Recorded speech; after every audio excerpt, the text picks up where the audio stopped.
What's going on, guys? I was getting ready to make a couple of HVAC tools. I figured why not fire up the camera, take you guys along with me on these, show you a little bit of the process that I go through to make something like this, and maybe give you guys some ideas of your own. If you're looking to make something similar, I'm going to kind of bypass the safety disclaimers. I'm going to assume those of you who are looking to make tools like these hopefully have a pretty good idea of what you're doing, what you're working on. I don't need to tell you anything you don't already know about how dangerous these kind of tools can be during even practical use. So with that being said, we'll jump right into it. First thing I'm going to make is a cheater cord. If you guys aren't aware, it's something typically used in the HVAC trades.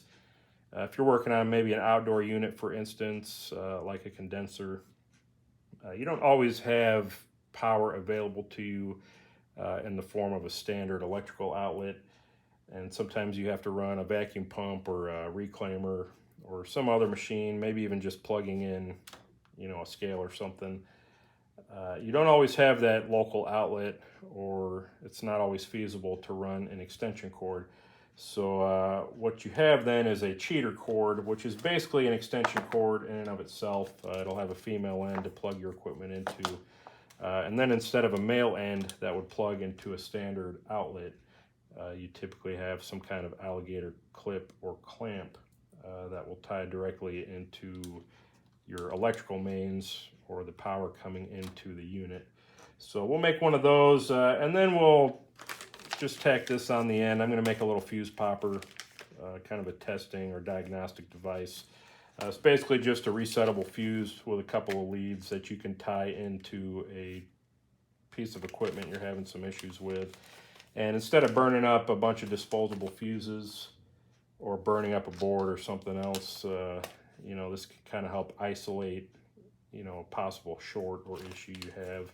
And it allows you to just keep resetting as you're doing your troubleshooting and trying to eliminate the source of the problem. So we'll tack that onto the end. It's probably not even worth mentioning, and maybe this isn't either, but if anything, it'll give me some content for the channel.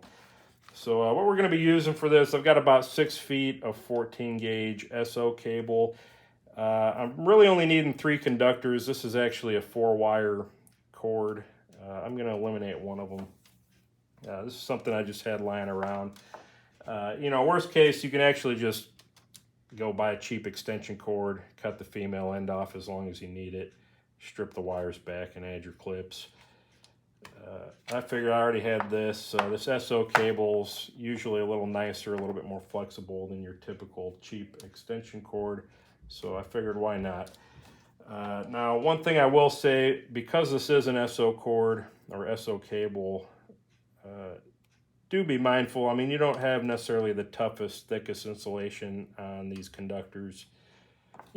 Just treat it with care. It's pretty easy to kind of rip and tear, some of these insulating jackets off as you're throwing this around the box and using it. And it's easy to expose some wires and get bits. So if you treat it all right, though, it should last for a while. If anything, you could add a little bit of extra tape or a wire loom or some kind of protection, but I don't really think that'll be too necessary. I've got kind of a commercial grade outlet end here. There's any number of brands of these available. This is kind of a mid-grade one. I didn't really want to spend the money on a super expensive one. You do have to cut these tags in order to open them. And they'll typically have a couple different options for your cable size. These are reversible. This is kind of for a thin wire or cable. We're probably going to have to remove a little bit of material out of that to get it to fit over this thicker SO cord. So we'll get to that when we get to it. And as far as the clips, I mean, there's a million of these available. I found some on Amazon that were pretty reasonably priced. And the thing I like about these is they're pretty well fully insulated. Some of these are only partially insulated, where you got about that much of the alligator clip sticking out or poking out. I don't really like that. I like it to be a little bit more protected, especially if you're going to be reaching in, where something might bite you. This just gives you a little bit better protection. Now, one side note on these are originally designed to plug in to like a 4mm banana jack. Actually, I've got one right here, something like this. It's made to plug in. I'm actually going to be crimping it onto the cable. You can also solder it if you think that's a little bit better. I think a crimp connection will be plenty and should never really give us any problems, especially the way we're going to put this on here. So let's go ahead and get into it. First things first, we'll get the easy part out of the way and put our cable end on. So we're going to just kind of gauge how much wire we need here. I just strip about an inch and a quarter or so off the end of this.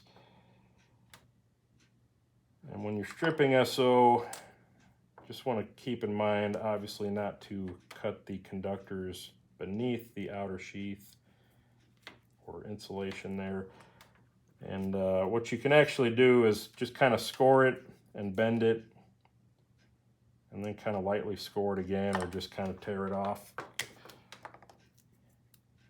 And that'll keep everything in one piece underneath. Now we are going to remove,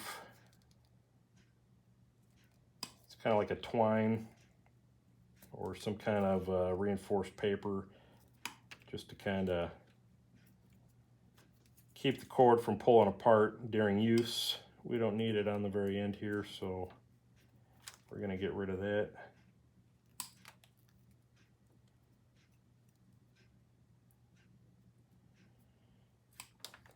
And we are using a 4 conductor. We only need 3 of the 4. So I'm going to eliminate probably the red one. Black, white, and green are typically for your 110 colors. You can use red, white, and green, or red, black, and green if you want. Really doesn't matter. I'm going to eliminate the red. And we'll just strip about a 1/4 inch or so off the ends.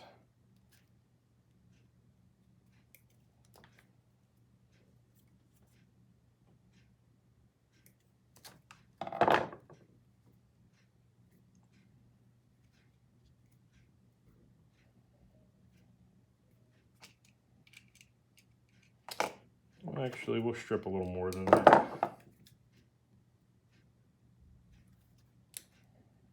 Maybe about 3/8 or so should be plenty.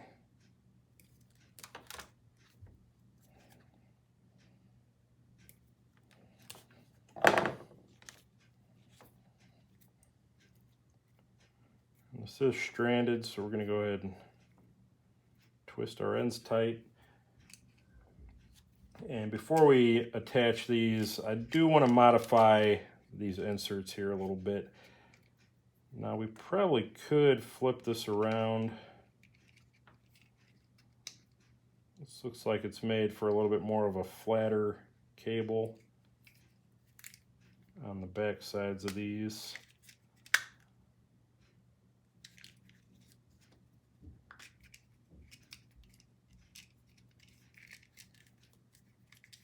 But I don't think I'm going to quite get it pressed down in there enough to close. So what I'm actually going to do for this particular cord end is I'm going to go back to how it was. And I'm just going to cut out this inside section. So we'll use our diagonal cutters to kind of get the majority of it started. Now, if I hadn't cheaped out on the cord end here, some of the more expensive versions do have a little bit better clamps on the end, or they're set up a little bit nicer than this. But this shouldn't be a big deal. We'll just kind of scoop that out of there.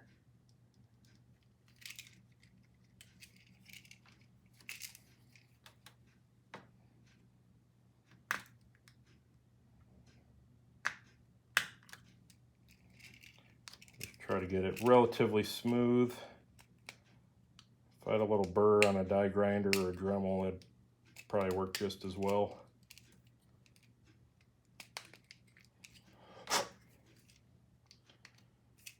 And if there's a little burr left in there, that's not a huge deal either. So that'll just help grip the cord a little better. This looks like it'll be a good diameter.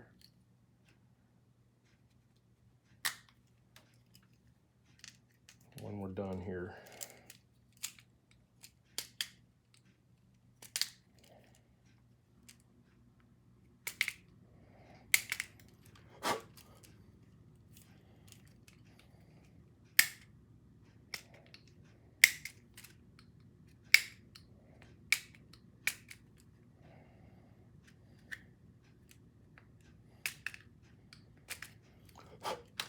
All right, that should work just fine.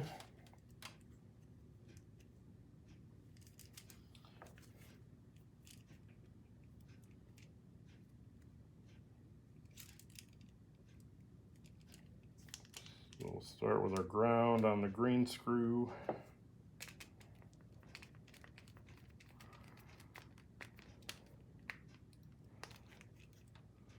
Make sure that's clamped in nice and tight. And then hot always goes to gold, common to silver, or black to gold, white to silver. A couple different ways to remember that.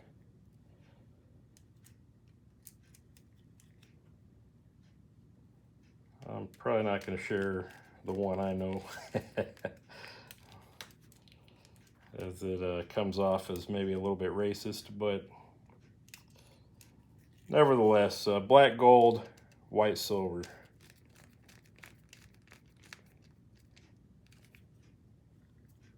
Of course, you can always kind of visualize your larger insert here always goes to common, the smaller to the hot, and that lines up with the gold, so that's a way to remember it as well. But that's in there nice and tight. Now we can close this back up. Got a good solid clamp onto our sheathing.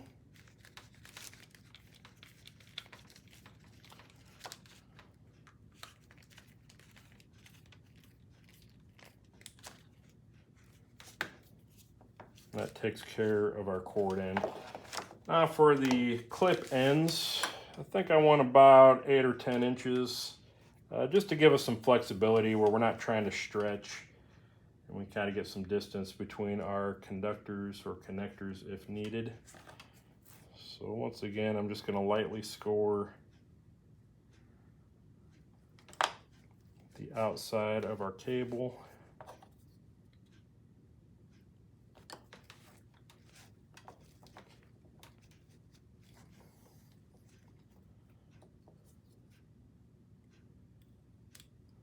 And we can pull that off. Separate our conductors. Again, we don't need red, nor do we need these strands here, so we're going to cut all those off. Being careful not to confuse our white conductor with the white string here, or cord, or whatever that is.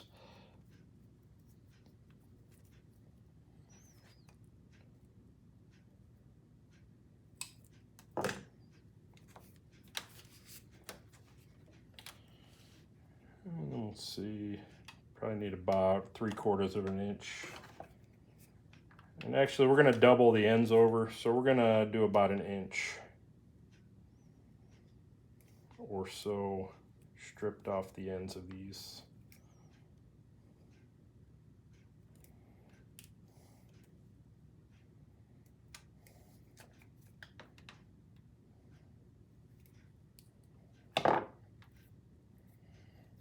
And again, we'll twist them tight. Now at this point, it probably wouldn't be a bad idea to wick a little solder into these. I don't think it's completely necessary. Some might say it might make these a little more brittle. If you use a good quality solder, that really shouldn't be an issue as long as you don't overdo it. But we're just gonna fold them over on themselves. This just gives a little bit more to crimp our connectors into when we get to that point. Now the colors we're going to use, this was like a 10-piece clip set. I've already used a few of these. I'm going to use black, red, and green for hot. This is neutral or hot if you're doing 220, and then green for ground. And just a tip on these, if you take something about 3/16 to 1/4 thick and just clip it on the end there, these slide right off very easily. Otherwise, you're kind of fighting that flare, and it can be a little bit of a trick getting this outer protection off without ripping it or stretching it or tearing it. So kind of put everything parallel, and these slide right off very easy. Now we're going to slide these on first. Don't want to forget that. Again, black will be hot, so we'll use red for that one. And I guess I grabbed yellow when I wasn't looking there, so this will be black for our white one.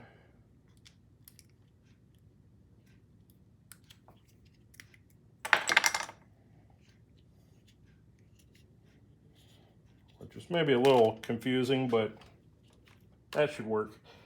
Now we're going to crimp these on. So I'm going to insert that to just about there. And where I've got my fold over, there's kind of a split right on the end of these crimps. I don't know if you guys can see that. There is actually a split right there. I'm just going to kind of fold these ears into there and maybe crimp a little bit of the end of this barrel. And that'll give me good purchase as well as onto my insulation. And this will never go anywhere. So first things first.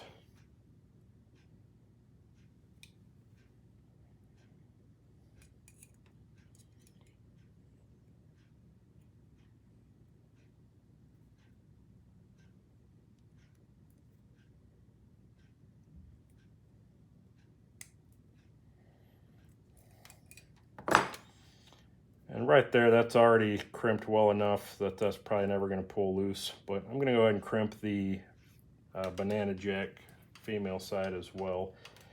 At least just on maybe the end and in a couple other, or one other place. So we'll give that a little crimp. Give that a little crimp. Kind of straighten it back out, and that is solid. Now again, we could put our little spacer back in the jaw and much more easily put our insulator back on.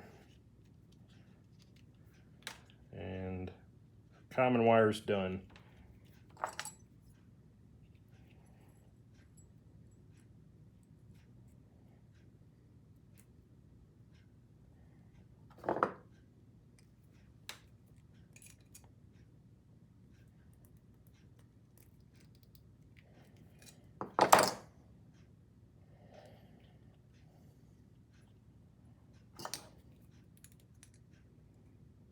Go ahead and repeat on this wire.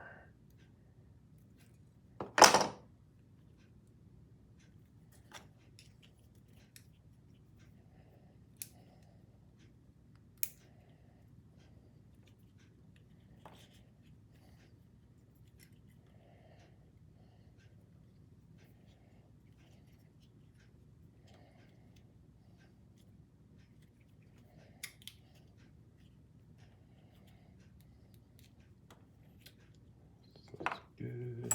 And finally the ground.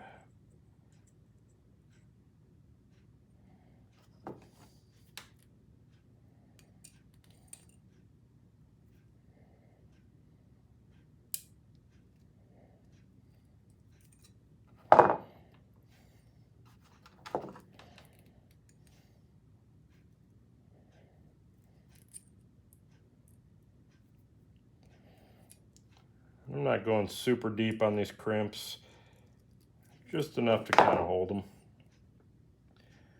This isn't ever going to be under a super large amount of tension by any means.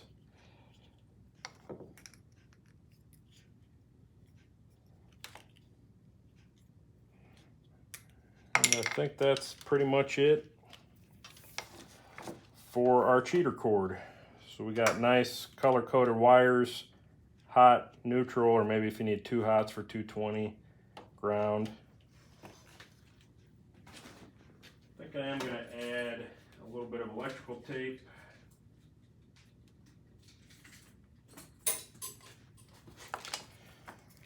Just right here where this kind of looks a little messy to me. If I had some heat shrink, I could have put that around there before I got started. And we're just going to add a little bit here.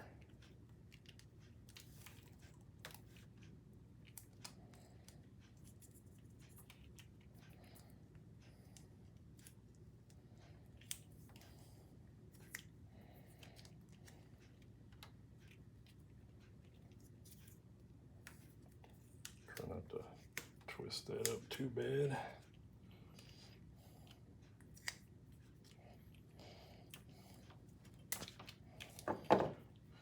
And that's it. So now we got a good 6-foot cheater cord. Plenty of room if we got to move it around or hang it out of something. There should be plenty, you know, to ground to a outer chassis or a grounding lug. Get our hot and a common typically next to each other. And that should do everything we need it to. Now the 14 gauge is rated typically for up to 15 amps, which this outlet end is as well.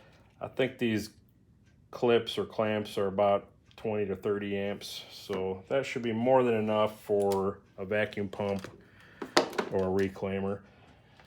Now we're just quickly gonna make ourselves a poppable fuse here.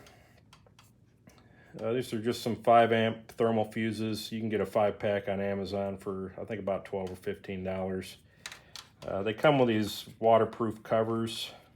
I don't think that's really needed, but we'll leave it on there anyway. And then I just got a piece of condenser motor wire that I took out of a through-wall unit on a burned out motor. So we'll strip these off.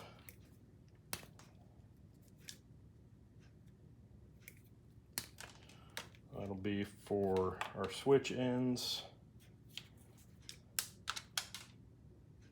And then same thing, we'll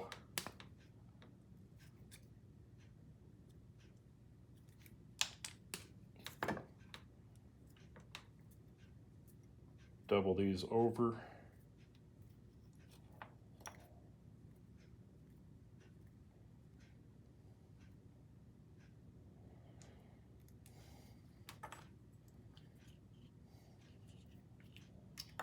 Let's use our yellow ones for this, it'll match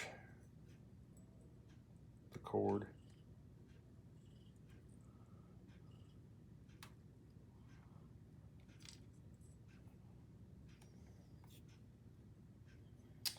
Looks like this jacket is a little thicker than I thought it was, which is actually fine.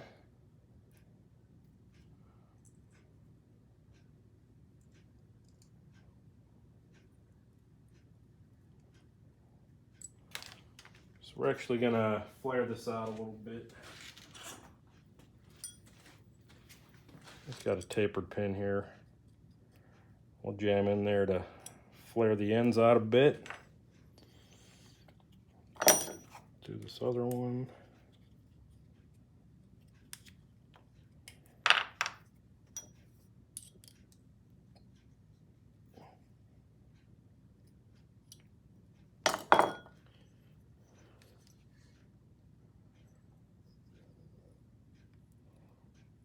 There we go.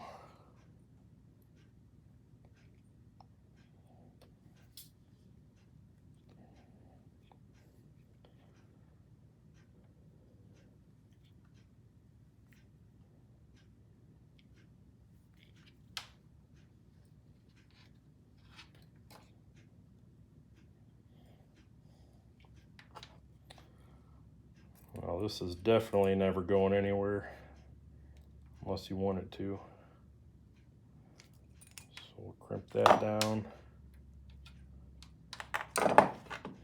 And we'll give this just a little crimp.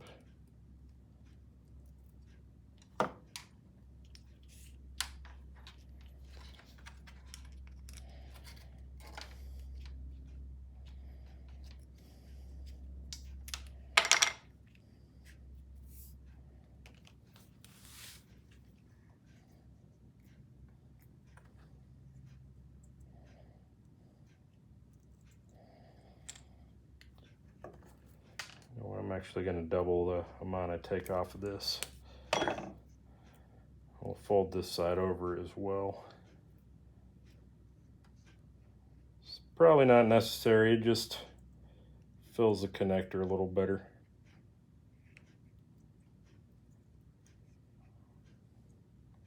And then we want to use the insulated crimp for these.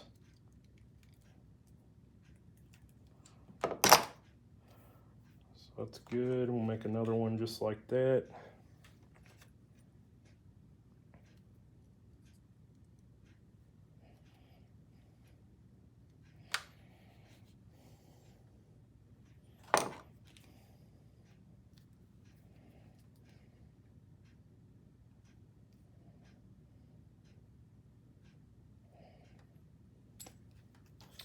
I'll flare this out a little more.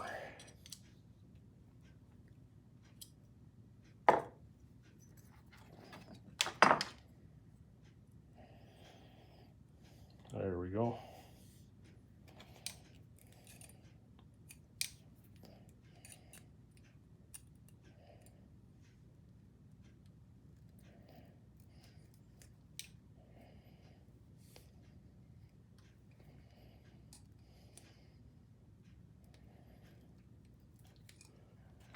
Just to close that up a little bit, that's good. Forgot to put my boot on.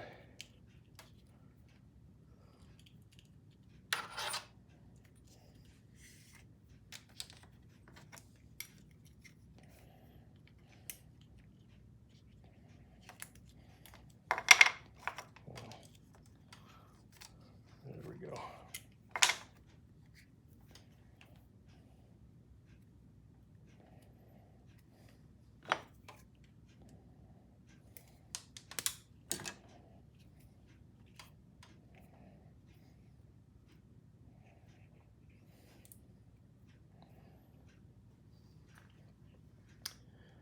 Now this 5-pack of fuses did come with these insulated female spade connectors, which is very convenient.